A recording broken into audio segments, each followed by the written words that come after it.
Elizabeth and Edward were educated by Catherine Parr, who was the focal point for a cultured circle of intellectual reformers.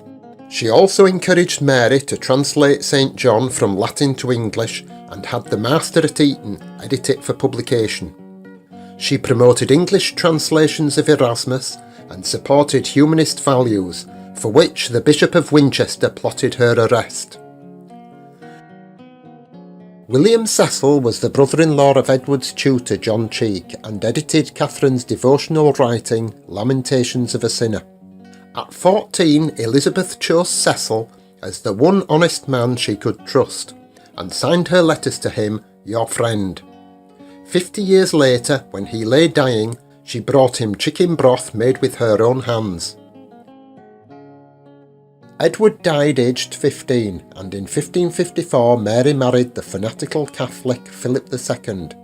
In Spain, the Counter-Reformation was in full force, and Philip brought the rigour of it to England. Around 500 Protestant reformers fled the country, others went into hiding or were executed. William Cecil conformed, but in his private journal kept a meticulous record of the Smithfield fires. After exclusion from court and a year's house arrest, Elizabeth became Queen. Cecil had been Secretary of State for Edward and resumed the position under Elizabeth. A decade later, Philip II and Pope Pius V were plotting her downfall and assassination. Cecil warned Elizabeth of the danger. The Papists' humours by the Queen Majesty's lenity grow too rank. Elizabeth, in her own words, refused to make a window into men's souls. She also forbade Parliament from debating religion.